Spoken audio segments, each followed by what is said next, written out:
Bismillahi rahmani rahim. Alhamdulillah. Wassalatu wassalamu ala rasulillah. Amma ba'd. Tendereza Allah subhanahu wa ta'ala atusinkanyiza olwaleero ku programu eno eya olunaku lw'ejjuma. Olwaleero njagala mu musomo gwaffe guno okwanukula ebibuuzo bibiri ebyabuuzibwa ku nsonga eri mu ddiiro mu ggwanga lyaffe ne mu mawanga amalala, ensonga ya homosexuality oba bayite LGBT. Abaffe obusiraamu ensonga eyo bugyogerako butya, bukikkiriza oba tebukikkiriza? Ye bubeera nga obusiraamu tebukikkiriza, how do we relate with those people? Abantu abakkiririza mu ngeri eyo, mu bikolwa ebyo, tukolagana tutya nabo okusinziira ku njigiriza y'eddiini? Eddiini terina kye yalekayo mu bikwata ku bulamu bw'omwana Adaamu, mu kusinza Allah subhanahu wa ta'ala, ne mu ngeri ki omuntu gy'ateekeddwa okuba nti akolaganamu ne banne bawangala nabo ku nsi. Ntendereza Allah subhanahu wa ta'ala eyatonda omuntu mu kifaananyi ekisinga okubeera ekirungi, kyotasobola kubeera nti nno ogeraageranya n'ebitonde ebirala, naddala omuntu singa abeera ng'akuumye ekitiibwa Katonda kye yamutonderamu, n'akuuma obubumbwa Allah subhanahu wa ta'ala mwe yamukolera. Allah subhanahu wa ta'ala ensibuka y'omwana Adaamu yamukola ng'amujja mu ttaka, era y'ensibuko eya jjajjaffe Adamu. Bwe yamala Adamu alayhi salaam n'amukola mu lubiriizi lwe n'akolamu mukyala we Hawa. Kakati bwe yamala Allah subhanahu wa ta'ala n'abeera nti abantu abaasigala bonna Allah yakifuula nkola nga bava mu musajja na mukyala. Omusajja ne yegatta n'omukyala, Allah subhanahu wa ta'ala n'abeera nti atonda omuntu, era ng'eyo enkola ya Allah subhanahu wa ta'ala, okuggyako omuntu omu, Nabbi Isa alayhi salaam. Oyo ye Allah subhanahu wa ta'ala yamukola mu maama yekka, yamukola mu mukyala nga talina musajja. Era Allah subhanahu wa ta'ala n'akola okugeraageranya wakati w'abantu abo ababiri be yakola mu ngeri ey'enjawulo, Adamu alayhi salaam, omuntu eyasooka ku nsi, ne Nabbi Isa alayhi salaam. N'agamba nti inna mathala Isa inda Allah kamathali Adam, nti abo abeewuunya ku kutondebwa kwa Nabbi Isa alayhi salaam nti yatondebwa nga talina taata, kamathali Adam, ekifaananyi kye kiringa ekya Adamu, ate ekya Adamu kyo kizito nnyo. Allah agamba nti khalaqahu min turab, Allah Adamu yamukola ng'amugja mu ttaka, n'agamba bugambi nti kun fayakunu, beera. Adamu n'abeerawo. Nabwe kityo Isa ate ye n'amukola ng'amugja mu maama, n'agamba beera, n'abeerawo. Allah agamba nti innama amruhu idha arada shay'an an yaqula lahu kun fayakun, nti Katonda ky'aba yagadde tekimwetaagisa kulafuubana kwonna kukikola, wabula agamba nti beera ne kibeera. Kale bw'atyo Allah subhanahu wa ta'ala bwe yatutonda ng'abaana Adaamu n'atussa ku nsi.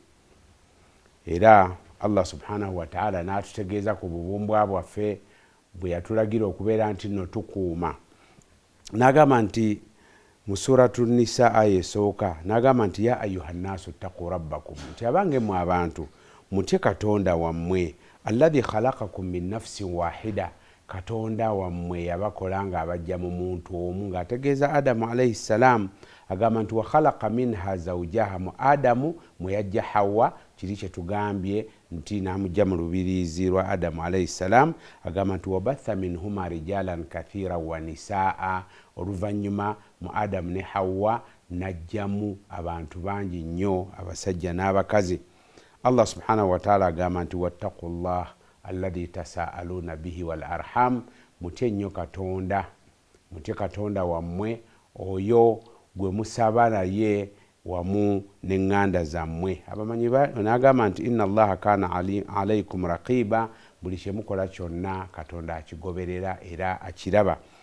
Kakati abamanyi aya eno mu kugivuunula ne bagamba nti alladhi tasaaluna bihi wal arham, nti aya eno weyakkira abantu balinga buli bw'aba alina feva gyakusabaga nkusabe ku lwa katonda, ate ne nabbi sallallahu alaihi wasallam alaga nti omuntu asaba ku lwa Allah mumuwe.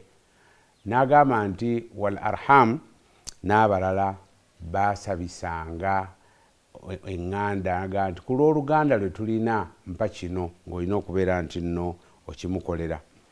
Kale obwo bwe bubumbwa bw'omwana Adamu, omwana Adamu wa gye yava, kyensuubira nti kiba kya buvunaanyizibwa okubeera nti nno tukuuma ekitiibwa ky'obutonde bwaffe. Ensonga lwaki omuntu yenna alina eddiini mu mutima, omuntu yenna arispektinga oba aweekitiibwa obubumbwa ng'era amanyi wa gye yava ng'omuntu, buli w'oyogera ku bintu bino nti LGBT, ebyabasajja kwagala basajja, bakazi kwagala bakazi, abasajja kwekyusa kufuuka bakazi, basajja kwagala bisolo, babakyala kwagala bisolo, ebintu ebyo byonna nga totunuulidde nanzikiriza ya muntu nti wa ddiini ki, ebintu ebyo kwegamba byesisiwaza era biswaza, kubanga n'ebisolo tebisobola kukikola, n'ebinyonyi tebikikola, n'ebitonde bya Allah subhanahu wa ta'ala ebyenjawulo tebikikola. Lwaki omuntu katonda gwe yasukkulumya ku bitonde n'agamba nti walaqad karramna bani adam, twasukkulumya abaana Adamu ku bitonde ebirala, lwaki oyo omuntu katonda gwe yawa amagezi ng'osobola okutetenkanya, n'otambulira ku mazzi, n'otambulira mu bbanga, n'obeera ng'ekintu ekitono bwe kityo kikulema okubeera nti nno oteeka mu bwongo obwo, n'obeera nti nno okitegeera. Allah subhanahu wa ta'ala mu bubumbu obwo bwe yatubumbiramu yayawula endabika y'omukyala n'ayawula enfaanana y'omusajja. Buli omu n'amutegeka mu kifaananyi nga kimusobozesa okutuukiriza obuvunaanyizibwa Allah subhanahu wa ta'ala bwe yamuwa. Omukyala n'abeera ng'amuwa amabeere era bw'azaala asobole okubeera nti nno ayonsa. N'omusajja Allah subhanahu wa ta'ala n'abeera ng'amubumba mu mpumba esobola okubeera nti akakaalukana, nga yajja okubeera omusajja awaka, yakulira amaka era yavunaanyizibwako okubeera nti nno asakira amaka. Era bw'otunuulira embeera yonna mu buntu, omuntu gw'olaba nga si mukazi si musajja, ng'oba ayina ali mu bubumbwa bwa makkati, bubeera bulwadde, abantu bwe bandibadde nga banoonya bujjanjabi nti ono bamutwale mu ddwaliro, okuva emirembe n'emirembe bwe gizze gitambula, okuggyako omulembe gwaffe guno ate oguzzeemu obugwenyufu obuyitiridde, abantu ne balaba nti omusajja asaana okwekyusa afuuka omukazi, omukazi yeekyusa afuuka omusajja, omusajja awase musajja munne, n'omukazi afumbirwe musajja munne, waliyadhu billah. Naye nga Allah yabatonda yalina ekigendererwa era tekyali by accident, tewali mistake yonna mu kutonda kwa Allah. Kyovula bagamba nti ala ya'lamu man khalaqa wa huwa al-latifu al-khabir, balowooza nti katonda yabatonda yatamanyi lwaki omukazi yamufuula mukazi n'omusajja yamufuula musajja. Kakati bw'otunuulira abantu abakkiririza mu bintu ebyo eby'ebisiyaga, emize emibi egifaananako bwe gityo, abo tubagamba nti n'obubumbwa bwennyini Allah bwe yababumbirako kitegeeza nti tebabutegeera, wabula bagoberera okugoberera okukyamu eri abo abantu abakyamu ne bakola ebintu nga bibakosa mu buntu, mu mbeera zaabwe ez'obuntu, mu mibiri gyabwe, ne bibakosa mu nzikiriza zaabwe, ate era ne bibeera nga bijja bakosa ku nsi ne ku nkomerero. Kyova olaba osobola okusanga omusajja awasizza musajja munne, oba omukazi awasizza mukazi munne oba nafumbirwa mukazi munne, ne bamaliriza nga ate baadoptinga omwana, kubanga ku mukyala ekyokuzaala kya mu bubumbwa, naye bamaliriza nga baadoptinze omwana, ekiraga nti ensonga y'obubumbwa kyebakola nabo bennyini baba bakimanyi nti nno kikyamu. Teri nsonga lwaki omuntu yenna asobola okulowooza nti akyalenjinga Allah subhanahu wa ta'ala mu bulamu bwe, mu mbeera Allah gye yamukoleramu, Allah embeera gye yakutonderamu gye yayagala obeere. Allah agamba mu suratu Shura aya eyana mu 9, agamba nti lillahi mulku samawati wal ardh, nti Katonda ye nannyini bufuzi obw'eggulu n'ensi. Agamba nti yakhluqu ma yasha, atonda kyaba ayagadde kyonna nga bw'aba ayagadde okukitonda. Agamba nti yahabu liman yashau inatha wa yahabu liman yashau dhukur, Katonda yekka yalina obusobozi n'obuyinza obugabira gw'aba ayagadde abaana abawala, gw'aba ayagadde n'amugabira abalenzi. Agamba nti au yuzawijuhum dhukuranan wa inatha, baba yagadde n'abagatabikira ne bazaala abawala n'abalenzi. Wayajalu man yashau aqima, gwaba yagadde n'amufuula omugumba. Kakati gwe Allah gwaba wadde ekyengera oba n'akufuula musajja, butya bwolowooza nti oyagala kwefuula mukazi, ne gwatonze nga mukazi, okulowooza nti nno asobola okubeera nti afuuka omusajja.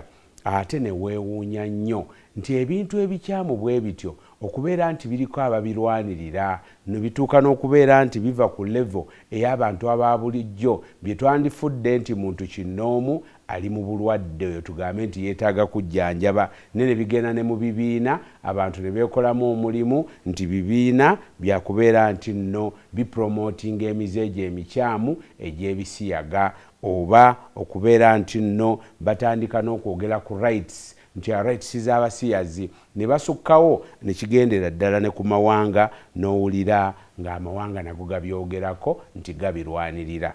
Naye omuntu yenna tosaana kubeera nti nno otunulira ekintu nti olw'okuba nti abakiriko bangi ne baba batya.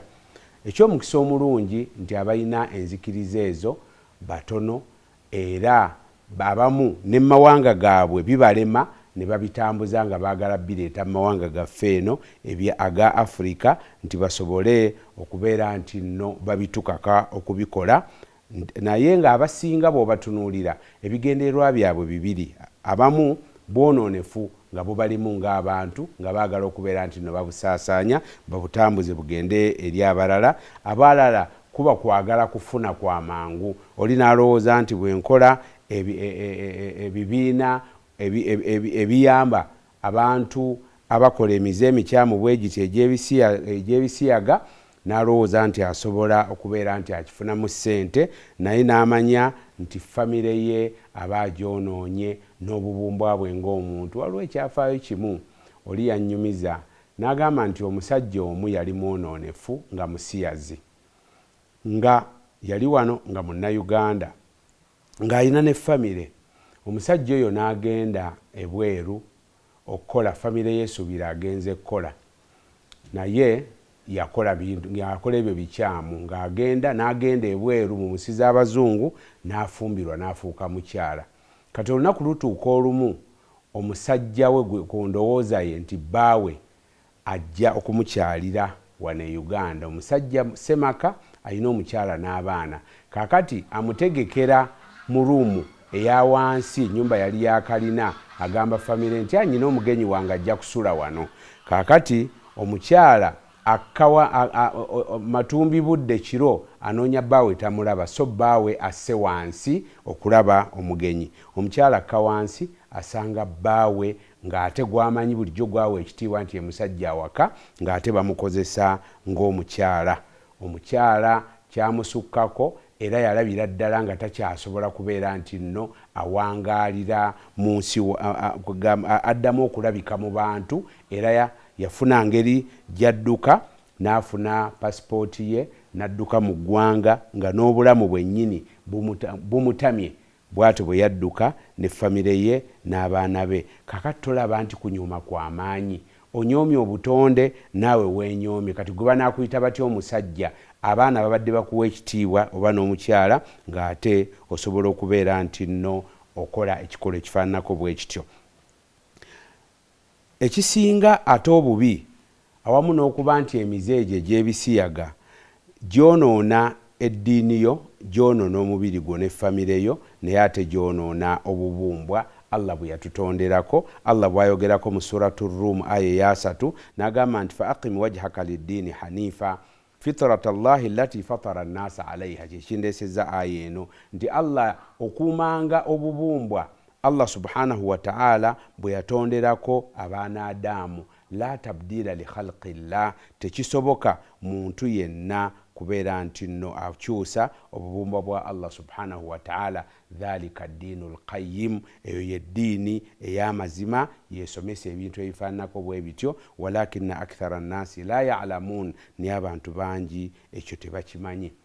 Bw'otunuulira obubumbwa, omuntu yenna singa yali asigadde ku mbeera Allah gye yamutonderako bwe yava mu lubuto lwa nnyina, abantu bandibadde nga basigadde ku bubumbwa bwe batondebwako, bandibadde bawangaala mu mirembe, n'ensi gye bawangaaliramu yandibadde n'emirembe. Abu Hurayra atunyumiza n'agamba nti Nabbi sallallahu alaihi wasallam yagamba nti ma min mawludi illa yuladu ala alfitra, teri muntu yenna azaalibwa okugyako azaalibwa ku bubumbwa obutuufu. Omusajja n'amanya nti ndi musajja, n'omukazi n'amanya nti ndi mukazi, era tabeera redde kuyingira mu mize egyo mikyamu. Naye fa abawahu yuhawidanihi au yunasirani au yumajjisani, n'eddiini abeera ku ddiini ntuufu, naye abazadde be be bamuwabya. Kale awo kitujjukize obuvunaanyizibwa bw'abazadde nti okwononeka kw'abaana tukubaako n'omukono singa tubeera nga tubagayaaliridde.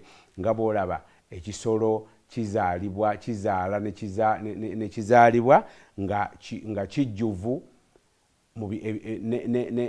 n'ebiyungo byakyo byonna, ne kibeera nti ate kimala okuzaalibwa. Kyekifaananyi Nabbi sallallahu alaihi wasallam kye yakuba, ne kimala ne kibeera nti ate kisalibwako amatu oba kikolebwako ebintu ebirala ebikolebwa abaana Adamu, kitegeeza kiba kivudde ku bubumbwa. Naye wali we kiviira mu lubuto lwa maama waakyo kiba ku bubumbwa. Naawe omwana Adamu bw'oteekeddwa okubeera.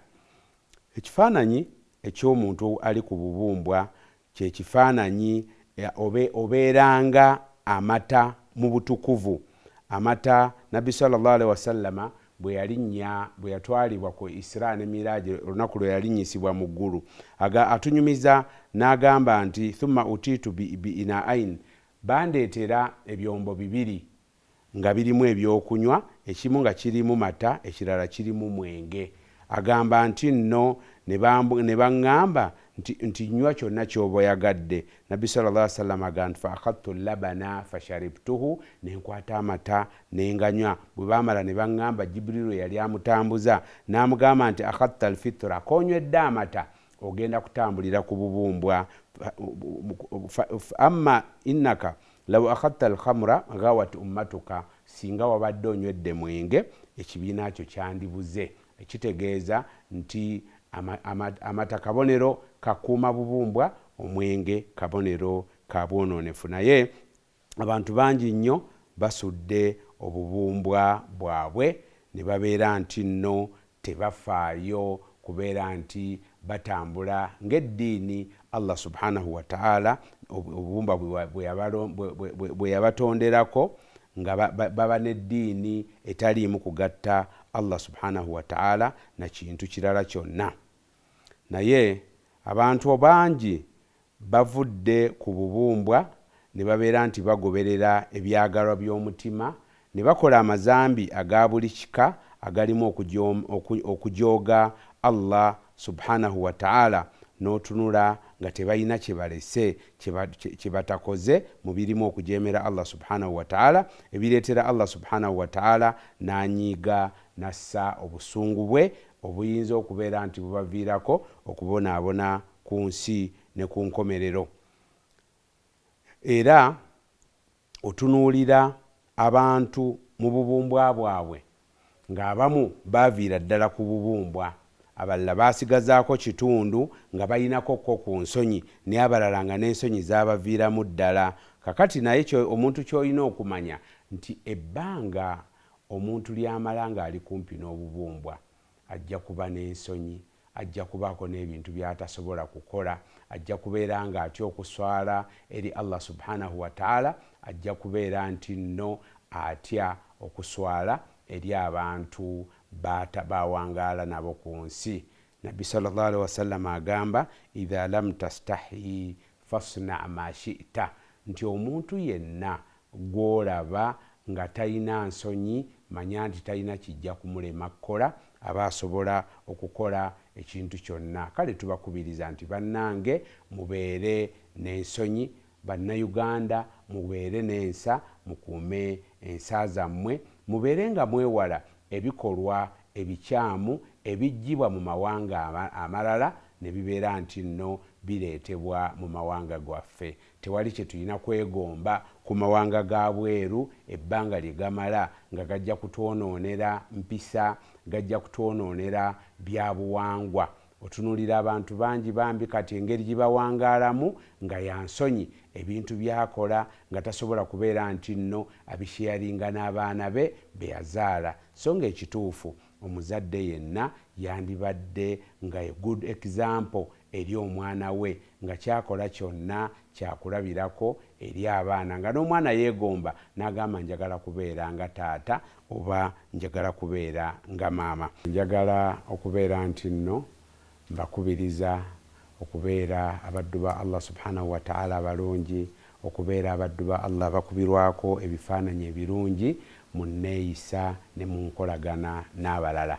Tugenda maaso n'emisomo gyaffe era insha Allah tujja kuddiŋŋana tutunuulire ebintu bisatu ebiviirako okwonoona obubumbwa bw'omwana Adamu, ng'era bijja muviirako ekibonerezo kya Allah subhanahu wa ta'ala ku nsaafu n'ebizibu ebitakoma, ate ne ku lunaku lw'enkomerero Allah subhanahu wa ta'ala abeere nga amubonereza n'omuteeka mu muliro. Tujja kwogera ku mbeera abantu bano abakola emize gino tulina kubeera nti nno twasosietinga tutya nabo, abaffe tusobola okuwangaala nabo oba tulina kubeera nti nno tubaboola na buli yenna abawagira okubeera nti nno bakola ebikyamu. Hadha wa sallallahu ala sayyidina Muhammad wa ala alihi wa sahbihi wa sallim walhamdulillahi rabbil alamin.